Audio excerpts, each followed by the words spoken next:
Bonjour à tous, j'espère que vous allez bien.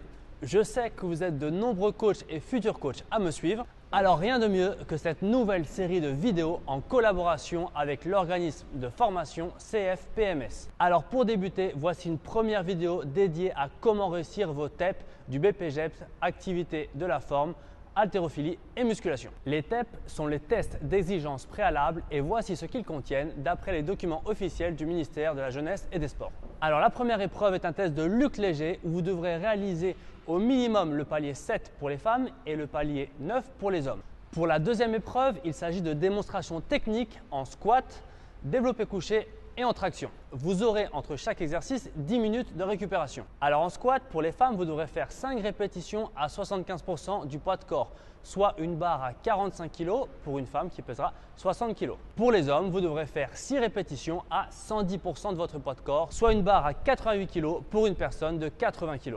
Alors vu qu'il s'agit de démonstrations techniques, ils sont exigés des postures à conserver lors de la réalisation des répétitions. Vous devrez avoir le dos droit, naturellement cambré et sans hyperlordose excessive. Les hanches devront se trouver à hauteur des genoux lors de la flexion. Les pieds devront être à plat et le regard droit devant ainsi que la tête droite. Alors voici comment bien réaliser votre squat.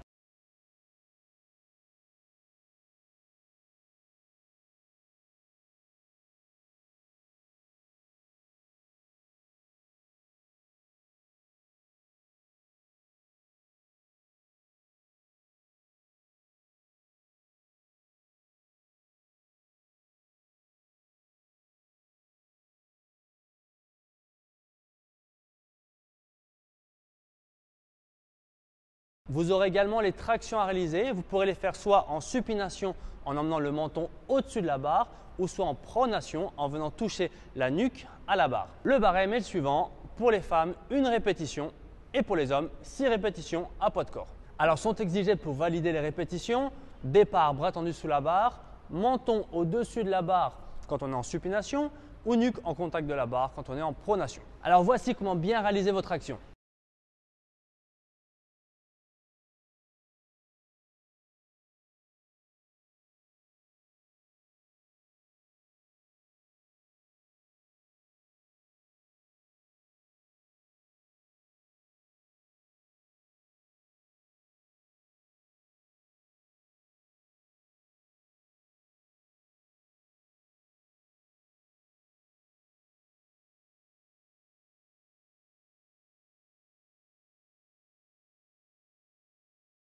Et ensuite, nous avons le développé couché où le barème est le suivant.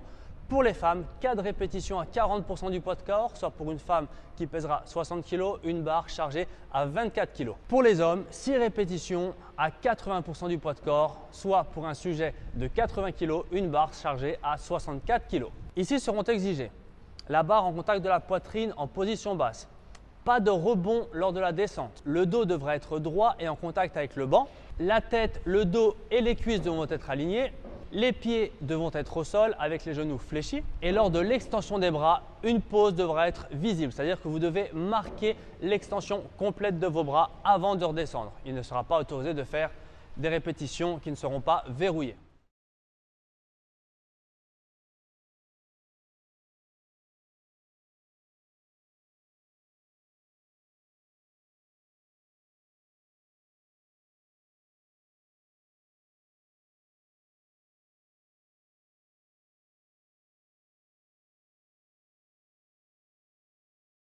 Voici comment bien réaliser le développé couché. À présent que vous connaissez les objectifs à atteindre, voici comment vous devez vous organiser. Première étape, vous devez évaluer votre niveau. Il faudra donc vous tester avec les pourcentages qui vous correspondent sur les épreuves et dans les conditions des tests. Étape numéro 2, vous devez définir vos points faibles. Par exemple, en squat, vous n'avez pas la force suffisante pour faire 6 répétitions à 110% de votre poids de corps. Conclusion, vous devez gagner en force maximale. Autre exemple, en squat, vous n'arrivez pas à descendre à la profondeur indiquée. Vous devez donc travailler votre mobilité, votre souplesse. Étape numéro 3, notez la date des tests sur un calendrier et comptez combien de temps il vous reste jusqu'à cette date. Et enfin, étape numéro 4, mettez en place votre planification d'entraînement en tenant en compte des éléments précédents. Nous y reviendrons dans une prochaine vidéo, mais très souvent, vous devez travailler votre force maximale et votre technique. Le simple travail de ces deux éléments vous permettra d'améliorer vos performances. Voilà, c'était la première vidéo pour vous aider à réussir vos TEP. Pour toutes celles et ceux qui veulent préparer la formation, optez pour l'organisme de formation CFPMS pour être accompagné dans la préparation de vos TEP, dans la préparation des tests de sélection du BPGEPS AF, mais aussi pour vous inscrire en formation de préparation du BPGEPS AF de courte ou de longue durée. Alors je compte sur vous pour liker et partager cette vidéo pour progresser sans vous blesser. À bientôt!